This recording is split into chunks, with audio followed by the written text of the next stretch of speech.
Okay, so today we're going to start with the anatomy of the gastrointestinal system. I think Dr. Zafar started with the histology already.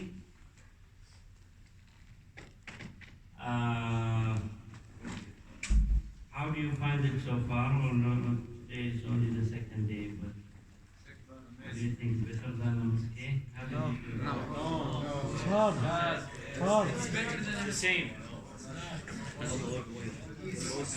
Yeah, inshallah, we'll see. At least it's shorter. And it will be done within 5 weeks, inshallah.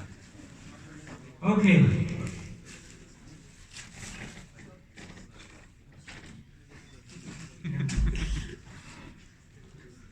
So what is this? What kind of section is this? Sagittal section, right? That divides the body into right and left. Coronal is what?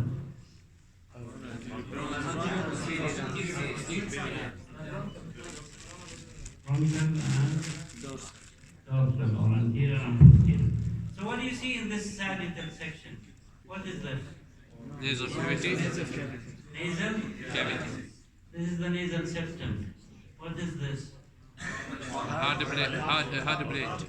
Hard palate. And this is? Soft palate. And that is? What is this? This is that. What is it? Uvula. Why do you need a uvula? To prevent the food going. Why do you need a uvula?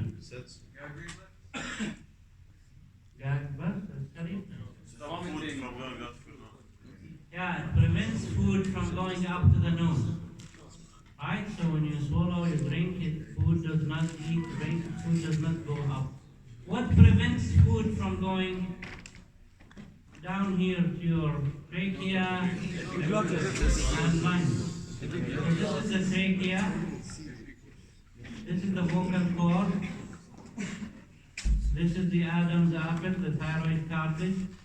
And this is the cricoid cartilage. To protect, this is the larynx. This is the area of the larynx. So what prevents food from going down? When you swallow, that's your tongue is going to push food down. What prevents it from going down to the epiglottis? What is the epiglottis? What is it? Cartilage attached to another cartilage, right? This is the thyroid cartilage. So when you swallow, the tongue will push the epiglottis down and it will seal the larynx. So food does not go to the larynx, trachea, and your lungs. Instead, food will go to the esophagus. So esophagus is, you can see, merely it is an opening. It's merely a slit. Okay? So it's why? Because esophagus is, you're not going to see a tube. Esophagus is a muscular structure. It is always closed unless you're eating. Then it will open in segments. So there will be peristalsis, so it will open in segments, right? Otherwise, when you go to the lab, you're not going to see a tube. You're going to see a thin muscular structure. That is the esophagus. Esophagus starts here at the lower border of the cricoid cartilage, and from now on we're going to refer to levels as they correspond to the vertebra. Right? So we have cervical vertebra, we have 7 of them, and then we have 12 thoracic, we have 5 lumbar, we have 5 sacral, we have 4 coccygeal, and we're going to say, oh, this is at the level of C5, meaning the cervical vertebra number 5. So this is number 1, this is number 2, 3, 4, 5. So the esophagus starts at the level of lower border of cricoid cartilage at the level of C6.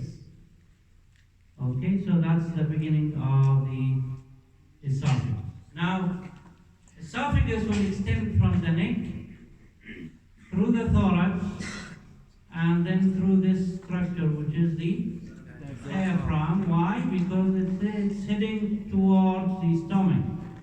Right? You can see the esophagus going to the diaphragm, reaching for the stomach. Now the The whole length is about 25 centimeters or 10 inches. The cervical part is behind the trachea. The part in the neck is behind the trachea. And sandwiched between the two, we have two important nerves. They are called the recurrent laryngeal nerves, branches of the vagus. This is the vagus descending down, left, and the right is descending on the right side. But then they will remember, oh, we have to supply the larynx. So it's going to give recurrent, it recurs, goes back, laryngeal because it will supply the larynx and the upper part of the esophagus. Right? So sandwiched between the trachea and the esophagus are the two recurrent laryngeal nerves coming from the vagus nerve. And then it's going to enter into the thorax and it's going to enter into what we call the mediastinum. Mediastinum is everything in the thoracic cavity minus the two lungs. So if you remove the two lungs and the pleura surrounding them, everything inside is called the mediastinum. I'm going to have one full lecture on mediastinum because it has many divisions and different contents. But for now, let's say that the esophagus runs in the thoracic cavity in the mediastinum, behind the trachea, but then the trachea is going to end here. It's going to bifurcate. It's going to divide into right main bronchus and left main bronchus to supply both lungs with air, right? So that's the trachea. This is the bifurcation where it bifurcates, it divides into right and left. And then what do we have here below the trachea? Here. You have the heart, right?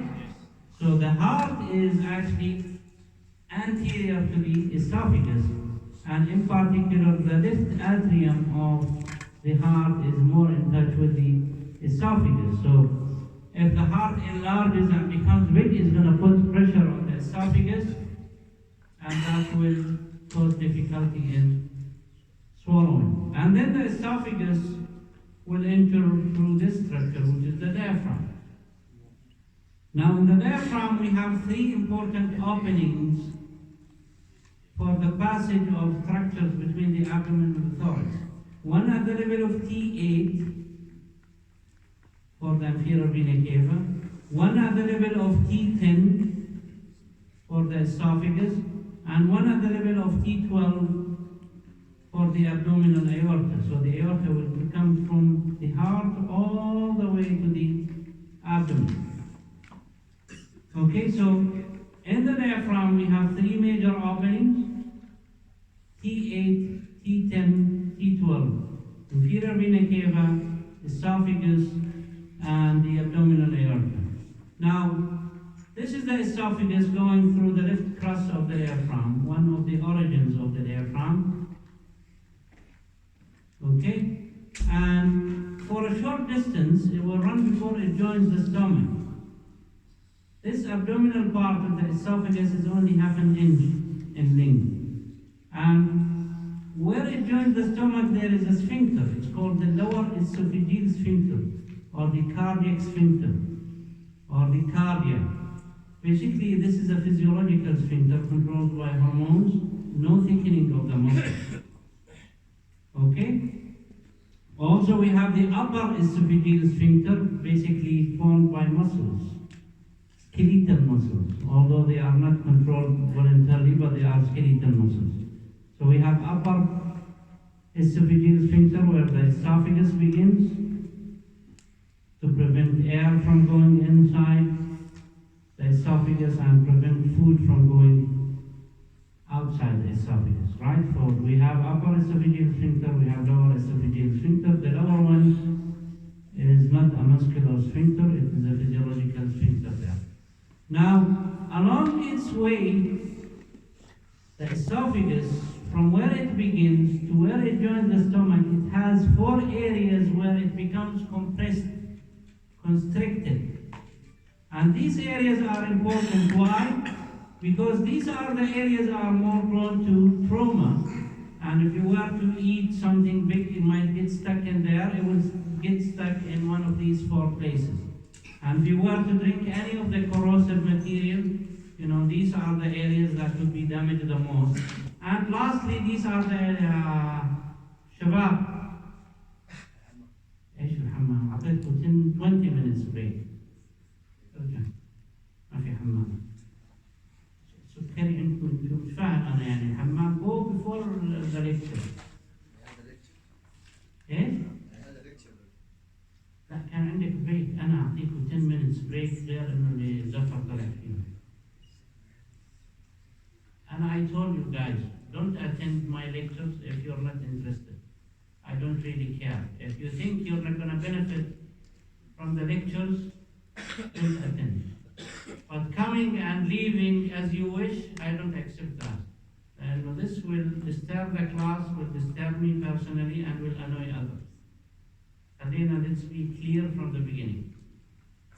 And do whatever you want. Allow recording. I'll send you transcripts. I'll be on time. I'll be very sympathetic to you guys. But, you know, high school behaviors, it will not be accepted. And you will see a different person. I will be very aggressive with you guys if I see any lack of respect. سمعت انت يا ابو الاسود؟ شو اسمك؟ سمعت يا انس؟ خلينا اصحاب, let's be friends and we like each other. We become colleagues with each other. Okay? And these are the sites that will become also the commonest sites for development of cancer.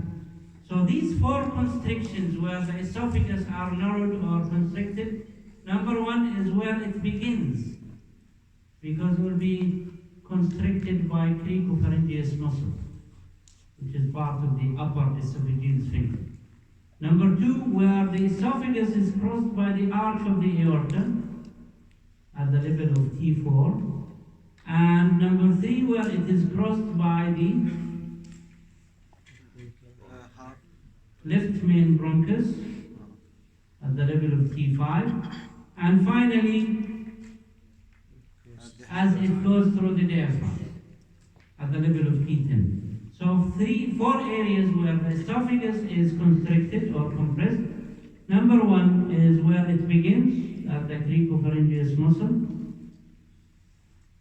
where it is crossed by the arch of the aorta at the level of T4, and where it is crossed by the left main bronchus at the level of T5, and as it goes through the diaphragm at the level of T10. Now, if you were to insert an endoscopy, you know what endoscopy is? It's a scope, basically. It's a tube, flexible tube with a camera on top. You go through the mouth, esophagus, stomach, duodenum to see if there is any abnormality, cancer, abnormal growth, or ulcer.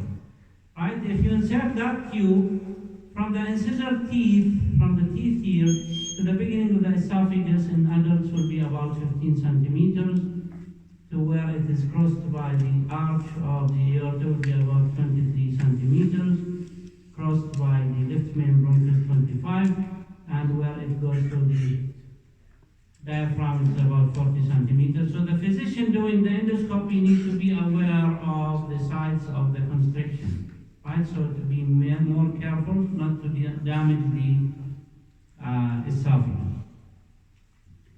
Now when it comes to blood supply, arteries, you know, for the cervical part, it's the inferior thyroid coming from the thyrocervical trunk, which is branch of this subclavian artery. In the thorax, it's coming from the aorta directly. You will have 2 or 3 esophageal arteries going to the esophagus from the abdominal aorta. Now in the abdomen, it's the same artery that will supply the stomach. It's called the left gastric. Will supply the esophagus. And for now, we'll have one full lecture on blood supply. I will repeat blood supply many times. You will understand more later on. But when it comes to the venous drainage, again, inferior thyroid vein to brachiocephalic. In the thorax, we have 2 veins that we're going to study in detail, inshallah, in the CVP block. One azygous, one hemiazygous. But here, and you need to focus with me on this. Now the esophagus is drained by two veins. One inferior phrenic. Phrenic refers to the diaphragm. It's behind the diaphragm, below the diaphragm, inferior phrenic. And one is called the left gastric. And as you can see, they go to different veins. One goes to the inferior vena cava, and one goes to the portal circulation. Now we have two venous systems in the abdomen. One is called portal, one is called cava because it goes to the inferior vena cava. Why do we need two venous systems in the abdomen? Because one is specifically for the stomach. From stomach to liver. heart في الابدومن. نايم نقول الهارت في الابدومن بعد شوي بصير البرين بالكل. Stomach to liver. Why do you need a special venous system for the gastrointestinal system? It goes to the liver, yes, but why do we need it? Because of What is the function, main function of gastrointestinal system? Digest and absorb, right? So you eat, you digest, and you need to absorb the nutrients and whatever you digested and take it where? To the liver for further processing. Liver is the largest factory in the body, right? So we have a special venous system to absorb nutrients from the gastrointestinal tract to the liver. That is called the portal circulation.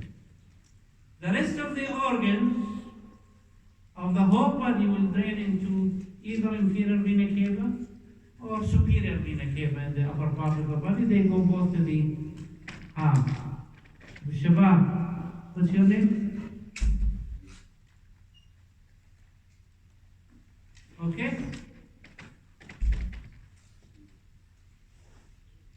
We have portal circulation for absorption of nutrients from the gastrointestinal system to the liver, and the rest will go to the inferior vena cava. Now, do they communicate with each other, the caval system and the portal system? Yes. Why? Oxygenation. Both are non-oxygenated. Yeah, but then, so that they can go to the heart, but then to the lungs. Because in the liver it will absorb all the nutrients. Huh? Why do you have to have communication? So the nutrients. Why do you have to have anastomosis between arteries, for example? There's blockage. There is blood pressure. Because if one is blocked, هتوقف صح شو اسمه؟ ها؟ Ahmed. شوف لما تصحصح يا احمد تبطل من سلك تعطي معلومات صحيحة. Because if one system is blocked, blood can be diverted to other systems, right? Now, there are 4 locations in the whole body where you have portosystemic anastomosis, يعني anastomosis between the portal circulation and the systemic circulation. How do they anastomose? With tiny little small veins. They remain quiet, dormant, hababin, nothing will happen. Till suddenly one of the system is blocked. What's going to happen? Blood will be diverted through these tiny little veins into the other system. So what's going to happen to these tiny little small veins? They're going to dilate, varicose become, and they might rupture, right? So one of the 4 locations where you have portosystemic anastomosis is actually at the lower part of the esophagus, where you have the esophagus drained by left gastric vein going to the portal and the inferior phrenic going to the inferior vena cava. So if you have cirrhosis of the liver, تشمع كبد, or cancer of the liver, or any cause of obstruction of any of these 2 systems, blood will be diverted to the small little veins connecting the 2 systems.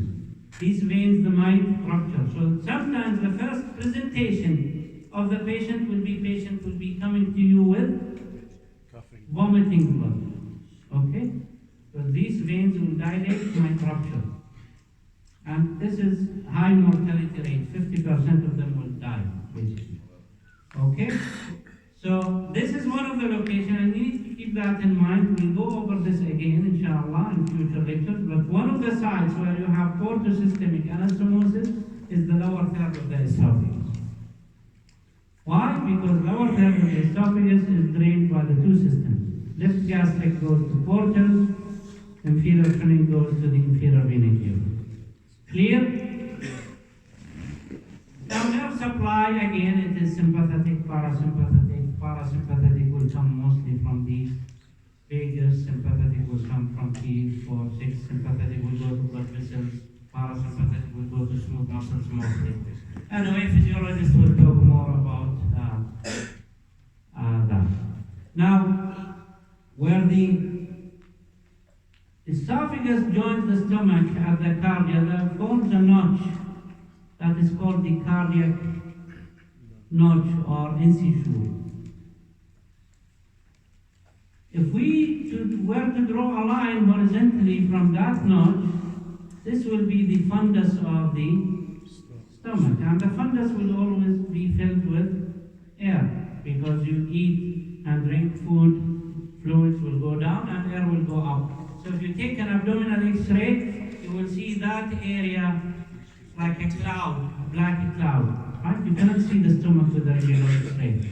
You don't see any soft tissue with a regular X-ray. You see air, you see fluid, or you see bone. Okay? Now this is called the lesser curvature of the stomach, or the upper border. This is called the greater curvature of the stomach, or the lower border. Now on the lower border of the stomach, upper border of the stomach, or the lesser curvature, there is another notch here. It's called the angular notch or incisor. Okay? If we draw a line down here, so between these two lines here, between the fundus and this line here, is called the body of the stomach. Below this line is the pylorus. Now the pylorus has an antrum or entree, and then a canal, and eventually, so this is the pylorus, this is the entrance to the pylorus, and this is the canal, and will end up by thickening of the smooth muscle. It's called the pyloric sphincter. When you go to the lab and you feel actually there is a thickening of the smooth muscles here, this is called the pyloric sphincter. Sometimes in newborns, it is really thick, and it actually obstructs the outflow of the stomach. So the baby will come 2-3 days old and will start vomiting every time you feed him, or her will vomit, because this is closed completely. So the way they deal with it, they go and surgically open this sphincter. Now, the stomach is covered by peritoneum. What do you know about peritoneum? What is peritoneum? It is a serous membrane. Where else do we have a serous membrane? Surrounding the heart, we call it pericardium. Also, surrounding the lungs, we call that pleura. Why we need this membrane? For protection, secretes serous fluids, for lubrication, nourishment, protection, and so on. So the peritoneum covers the gastrointestinal tract. If it is covering the walls, we call that parietal. If it is wrapping the viscera, we call that the viscera. Now the stomach is covered by peritoneum completely. So the anterior wall and the posterior wall, they are covered by peritoneum. Now the two layers from anterior and posterior, they meet at the lesser curvature, and they go towards the liver. This two-layer fold of peritoneum is called the lesser omentum. Lesser omentum. So, peritoneum covering the stomach, anteriorly and posteriorly, will meet here and will form a two-layer fold of the peritoneum called the lesser omentum, going between the lesser sac, the lesser curvature, and the liver. Behind the stomach and behind this lesser omentum, there is a space. Why do you need a space behind the stomach? So the stomach can expand. That space is called the lesser sac. The space behind the stomach And behind this lesser omentum is called the lesser sac. In fact, this is the entrance to it. In the lab, you can put your finger in there and you will feel it is empty, it is space. It's called the epiploid foramen, the entrance to the lesser sac. Dr. Atif will talk more about that.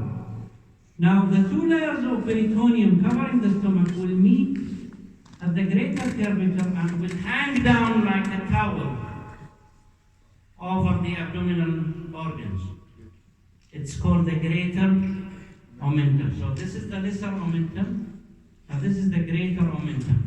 Greater omentum, therefore, its function is, it's called the policeman of the abdomen. Wherever you have infection, wherever you have perforation, where you have injury, it goes and tries to wrap that place so that infection does not spread and can seal the perforation. So this is the greater omentum. This is the lesser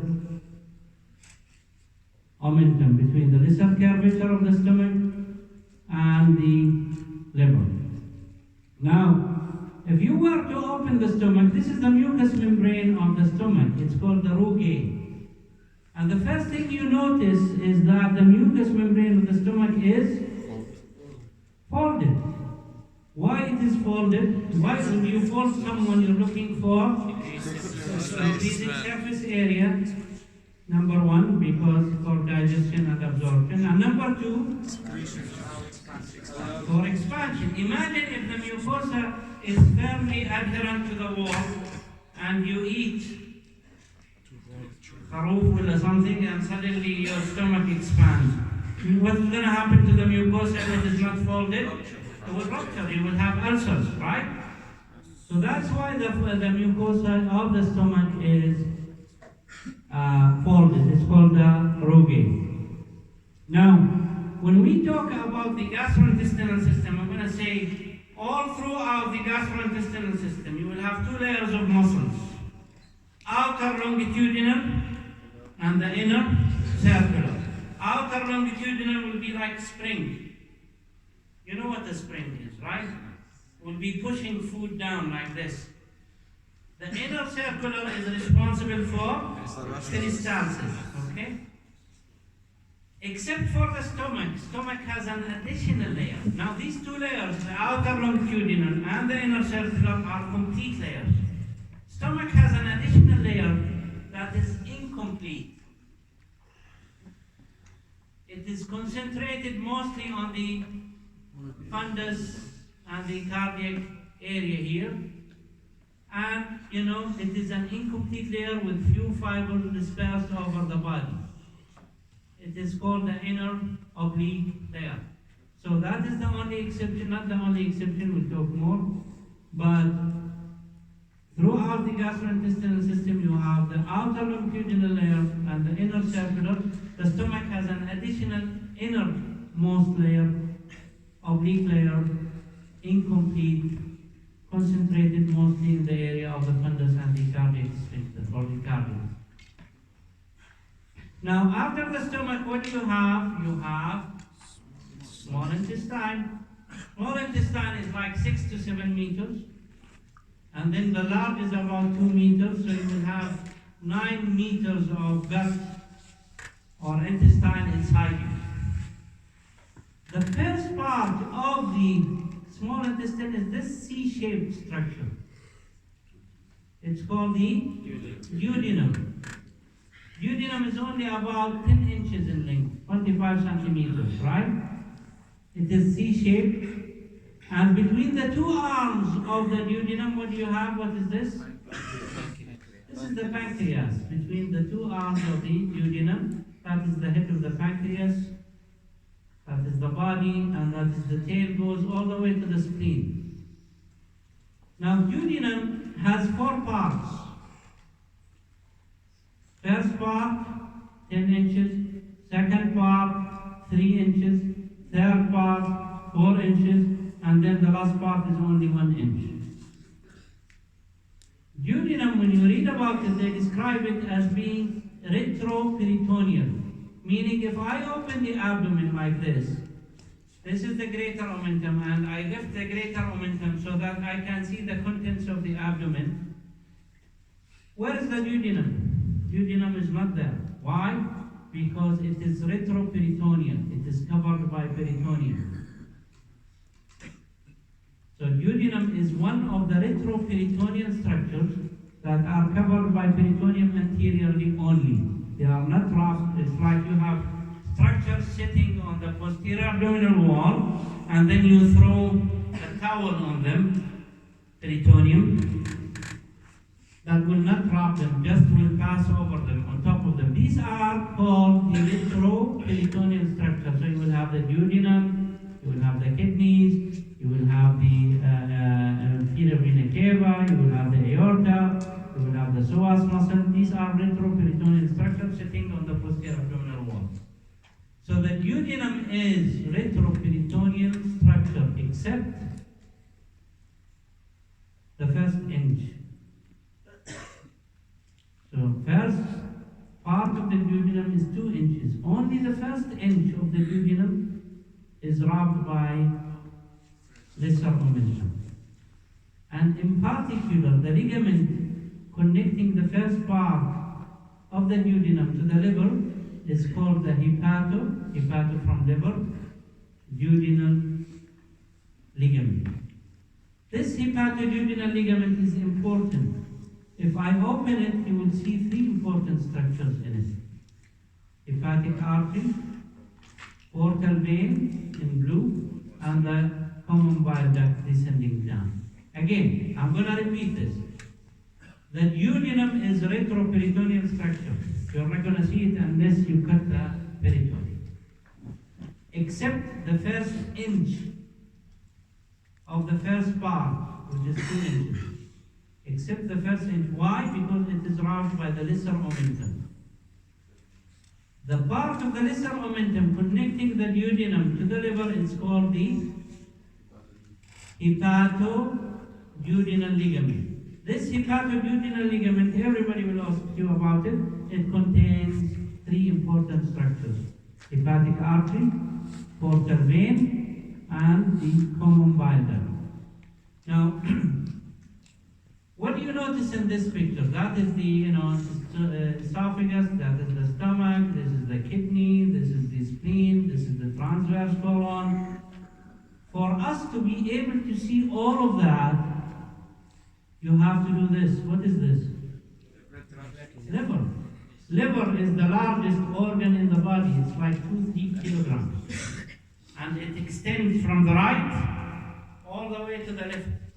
So for you to be able to see the stomach and the duodenum and the kidneys, you need to lift the liver up. This is what they are doing. What is the green structure on the liver? Gallbladder. That is the gallbladder, right? So what is, if you were to talk about the relationship of the first part of the duodenum, anteriorly, basically if I let the liver go down, the neck of the gallbladder and this part of the liver is called the quadrate lobe will become anterior to the first part of the duodenum. Okay? Posterior to the first part of the duodenum, and this is extremely important. You have to remember this now and forever.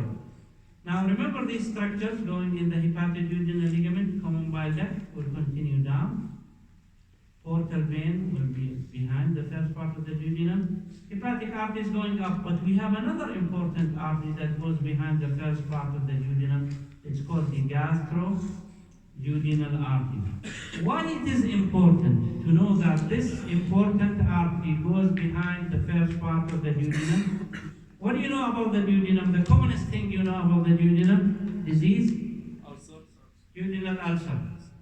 Ulcer either in the stomach, gastric ulcer, or duodenal ulcer. قرحة معدة or قرحة 12.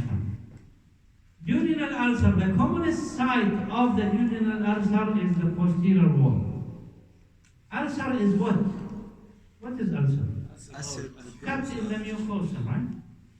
Cut in. If that cut goes deeper and deeper, it will go through the mucosa, submucosa, and then through the muscles, and will go to the outside. What do we have outside?